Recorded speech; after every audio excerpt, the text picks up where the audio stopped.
Welcome guys to an interesting topic in physics where we want to look at waves. So a wave can be defined as a disturbance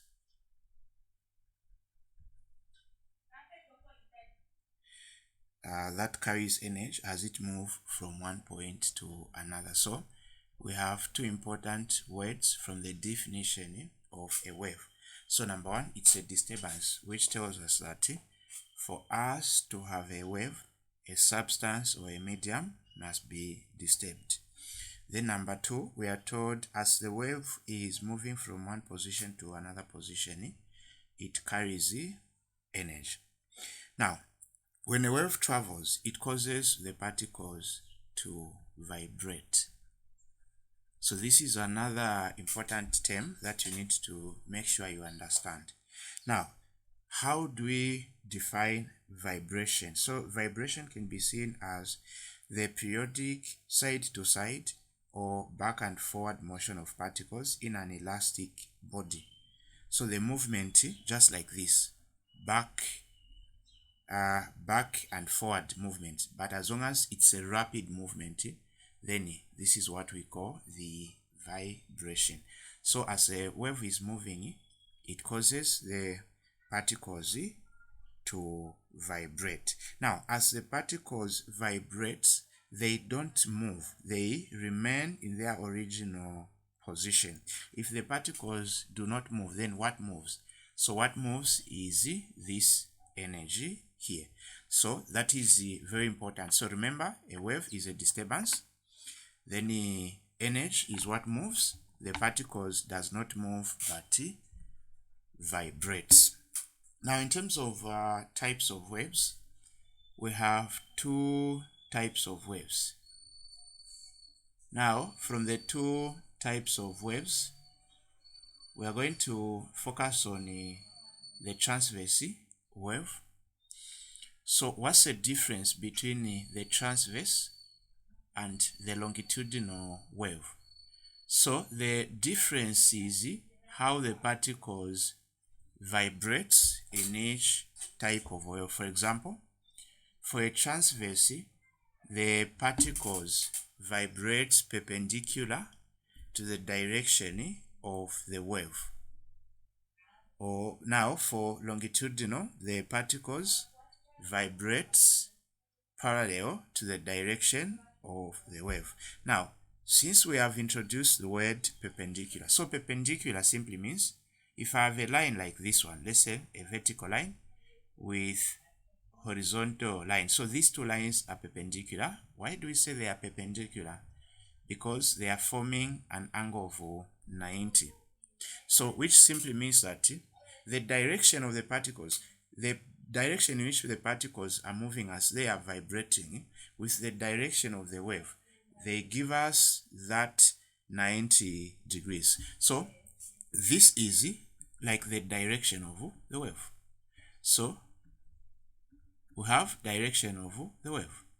Then this is the direction of the particles. So the particles are moving in such a manner like this. This is how the particles are moving. Then the wave is going in this direction. So as we can see, we are forming an angle of 90 degrees. So that is about the transverse. So it's all about the vibration of particles and the direction of the wave. Now we are going to come up with a simple diagram to maybe give us more insight of about this wave. So before a medium, for example, water is disturbed, the normal level of water, for example, this is our normal level of water, and this position is called rest position. So when told to identify or maybe to draw, the rest position is the position where no wave motion is experienced. So before a medium is disturbed, as long as it is in its original state, that state is what we are referring to as the rest position. Now, this point is where, let's say, we throw a stone in water. So this stone will create waves, and our wave will start be moving in such a direction. So this is our point. Now there are some terms that we are going to have a look at. So number one, we are going to look at the displacement. So displacement can also be seen as a disturbance. So it's just the distance and the direction of that movement that at a point or particle has moved from the rest position. Now from there, we need to look at the excuse me, the distance from the rest position up to its peak or up to its highest position. So this is called the amplitude, and the amplitude is measured in meters. So in case you are given in centimeters, after you find this number, you need to change that into meters. So that is what we are calling the amplitude. So it's just the maximum distance that a particle can move from its rest position. Now we have these parts on top. So the one on top are called crest. Then the one on the bottom line of the rest position are called trough. Now, how can we define crest? So crest can be defined as the highest point in a wave. So the reason why it is highest, it doesn't mean this number is greater. If let's say the amplitude on top is 5 meters, then this should be 4 meters. No. If the amplitude on top is 5 meters, and the one on the bottom should also be 5 meters. But why is the crest considered to be the highest? Because it is located on the positive side. Then this one is located on the negative side. Therefore, thus the definition for crest as the highest point in a wave, while trough as the lowest point in a wave. Now, after this is done, we also have to look at the wavelength. So how can you determine the wavelength?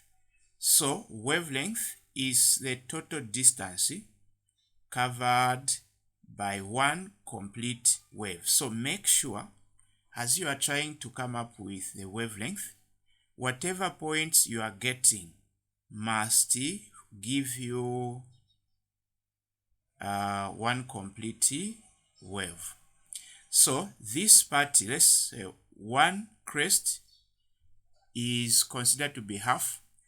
Then this trough here also half. So to make one wave, we are going to have one crest and one trough. That is a one complete wave or cycle.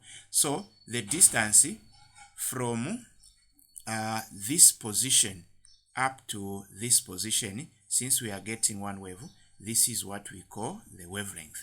And remember, the wavelength is denoted by the lambda, a Greek word, and measured in meters. So you have to make sure you pay attention to stuff like this. So this is what we can look at under waves. Then the wavelength, the amplitude, frequency, and period, these can be seen as characteristics of waves. Now let's have an example. So the example that I'm going to look at here is if you are given a diagram. So let's begin with this example 1. So from this example 1,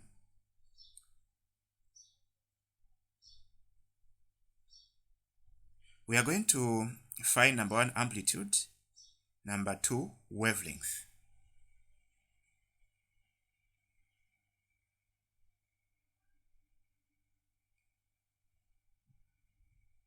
So say the total distance for the waves produced were 10 meters. Then at this point we have 5. Then here we have -5. So for this one, I'm going to use it, number 1, to find the amplitude. So the amplitude can be found by finding the distance from the rest position up to the peak of this wave. So the number that we are getting here is 5. So make sure, if you want to use this method, make sure you are able to take the distance from the rest position. Remember, this is our rest position up to the peak of the wave. So now our answer should be 5 meters. If you are given in centimeters, to change from centimeters to meters, you divide by 100. So we'll say 1 meter is equal to 100 centimeters. So to change from meters to centimeters, you multiply by 100. Then the reverse, you divide by 100. So if this number was in centimeters, then I have to divide it by 100 to get my distance in meters. Then another way in which we can find the amplitude, you can find the difference between the two numbers. So you can say 5 minus -5. Then everything divided by 2, which is, we know that if we multiply the two negative signs, we get positive over 2. Then 5 plus 5 is 10 divided by 2. Then we can see that we are still getting the same final answer. So this is what you're supposed to do when finding the amplitude. Now let's also find the wavelength. So wavelength is the distance between one complete wave. So from this diagram, I'm going to count the number of waves that I have. So remember, this is one wave. So at this point is one wave. Then we also have to look at this point. So this point is telling us that we have another wave. So from the diagram, we have 2 waves. And the distance for the 2 waves is 10 meters. Therefore, each wave is equal to 5 meters. But how can we make a simple calculation? So to make a simple calculation, I'm going to say total distance. So I'll just say distance, which is total distance divided by number of cycles or number of waves, which is the total distance is this 10 meters here divided by the number of waves. We said we have 1, 2. Therefore, wavelength is equal to 5 meters. So since the amplitude was 5 and the wavelength is 5, it doesn't mean that's how it is going to be always. This is just the coincidence that we have the same numbers. Please never mistake that. Right, so let's move on to another example.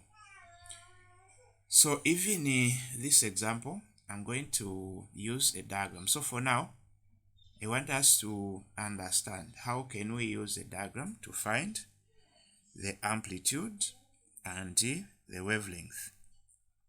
Right, so here we have this time the line is starting somewhere here.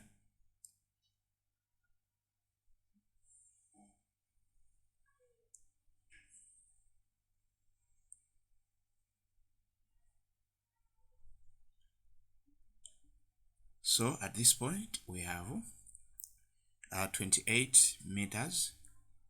Then we have 80. Then here we have -3. Right, so feel free to pause the video and give it a try. Try to find, number 1, the amplitude. So how can we find the amplitude? So for this question, Since the line is starting at this point, this line is not the rest position. The rest position must be the point where this point is where the line is starting from.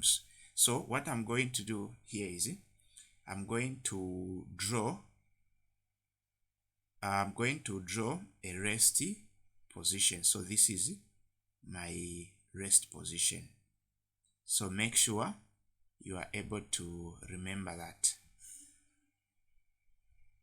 So we have our rest position. Now after this rest position is identified, to find the amplitude is what is the distance from the rest position up to the peak. So this 8 is starting from this point. So from this point up to here is 8. So how can we find the answer? So to find the answer, the best way is where you need to find the difference. So you say 8 minus negative 3 divided by 2, which is if we do some math, so this will give us 8 plus 3 over 2, then a is equal to 11 over 2. So the average of 11 is 5.5 meters as our amplitude. So this is what you are supposed to do. Now after this is done, let's find the wavelength. So the wavelength is a distance for one wave, but we have 28 meters representing the total distance for the all waves. So what am I going to do here? I need to find the total distance is given. So our task is finding the number of waves that we have in this diagram, then over number of cycles.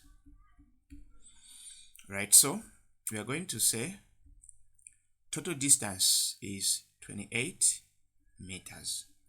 This is our total distance. Now let's count the number of waves. So we have wave number, this is wave number 1.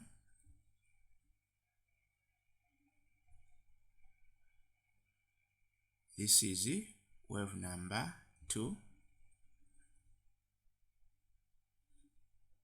This is wave number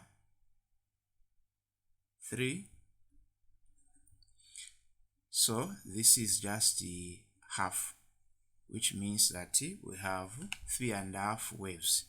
So 3.5, you just say 3.5. So half, you just add a 0.5 to a given number. So to do some math, I'm going to say 28 divided by 3.5. Then I'm getting 8 meters. So this is my wavelength, which means that from this point up to somewhere here, we have 8 meters. From this point up to somewhere here, we have 8 meters. Then from this point up to somewhere here, we have 8 meters. Then since this is just half, this is 4 meters. So if you add 8 plus 8 is 16, plus 80 is 24, plus 4, we have 28 as the corresponding value. Now let's move on to what we call period.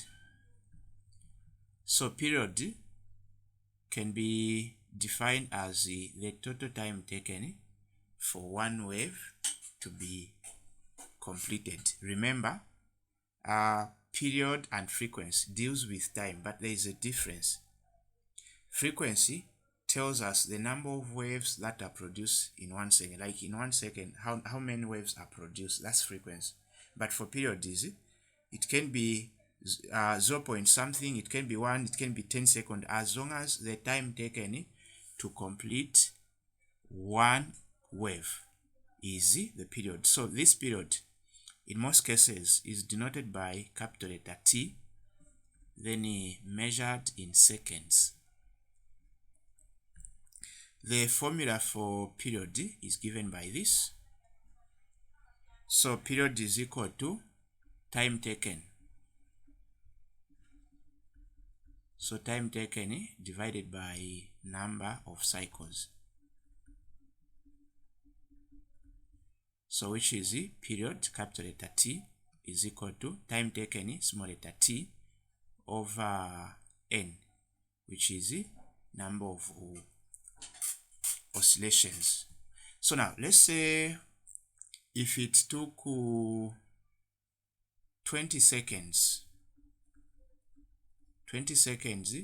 to produce 5 waves, or if 5 waves were produced in 20 seconds, what is the period? So which means that what is the time it took for one complete wave to be produced? So we can use this formula where we can say t is equal to total time taken is 20 divided by 5. So t is equal to 4 seconds, which means that after 4 seconds, one wave was produced. Now let's look at this now. Let's try to come up with sense. Remember, we have 5 waves. So 1 wave, 2 wave, 3 wave, 4 wave, 5 waves. Then each wave is taking 4 seconds, plus 4, 8, plus 4, 12, plus 4, 16, plus 4, 20. Thus, this number 20 here. So this is what simply means if you look at the period. So it's the time taken to complete one wave. Now, what of frequency? So frequency is how many waves were produced in 1 second. Just 1 second, how many waves were produced? Remember, 4 seconds, one wave was produced. Now, how many waves are produced in 1 second? That is now frequency. So the formula for frequency is equal to 1 over period, which is frequency is equal to 1 over capital letter T. Frequency is measured in hertz or second to the power negative 1. So to find the frequency, you need to have a period, which is 1 divided by, what's the period? Is 4. So if you divide, you're going to get 0.25. So in 1 second, 0.25 waves were produced. Now let's also make sense out of this. Let's say we have 1, 2, 3. So 4 seconds gave us a complete wave. And we have also concluded to say 1 second is giving us 0.25. So this second is producing 0.25, another 0.25, another 0.25, another 0.25. So if you can add this 0.25, they will give you 1. That's why we said 4 seconds is producing 1 complete wave. Then the same frequency can be found by this formula. Frequency is equal to, you just flip the fraction, so number of cycles divided by time. So frequency is equal to n over t, which is, what's our n? So remember, n is 5 over 20. So you still get 0.25. So you can find frequency without finding the period. Just get the formula for period and flip the fraction. So this is how we can come up with answers. Now let's also look at how can we find period now diagrammatically. So at times you may be given a diagram like this one. So you also need to know how to find the period given the diagram. So I'm going to say we have 1, 2, 3, 4. So let's say the total time is 8 seconds. So let's say we want to find the the period. So remember, period is equal to T over N. So to find period, the time taken is 8. Now we need to find the number of waves. So from this diagram, we have wave number 1, then we have wave number 2, then we have wave number 3. So we can see that we have 4 waves. So we have wave number 1, 2, 3, 4. So the total number of waves produced in 8 seconds were 4, which means that it took 2 seconds to produce 1 complete wave. And it's making sense, because if we have 0 here, so this is 2 seconds, here is 4 seconds, here is 6 seconds, here is 8 seconds. Now if this is the period, what is the frequency? Remember, frequency is number of waves produced in 1 second. So 1 second is here. So how many waves were produced in 1 second is just half. But how can we prove by calculation? So you can say frequency is equal to 1 over period, which is frequency is equal to 1 over 2. So 1 over 2 is half, which is same as 0.5. If we want, we can say frequency is equal to N divided by T. So N is 4 over 8. This will give us 0.5 Hz. So this is what you are supposed to do. Now, another formula you need to know apart from this is this formula, where you have velocity is equal to frequency times wavelength. So velocity is equal to frequency multiplied by wavelength. So this formula can be used to find velocity given frequency and wavelength. And the same formula can be used to find frequency given velocity and wavelength, or you can find wavelength given velocity and frequency. Now the last part that we are going to look at is examples of waves that falls under transverse. So under transverse waves, we have water wave. Then we also have string, not spring, but string wave. You disturb a string, you are going to have this wave, transverse. Then all electromagnetic waves. So all waves from the electromagnetic spectrum falls under transverse. That's why when giving characteristics of electromagnetic waves, we say they are all transverse waves in nature. For example, radio wave, we have ultraviolet, gamma rays, all these waves falls under transverse waves. So that's it for this video. Thanks for watching.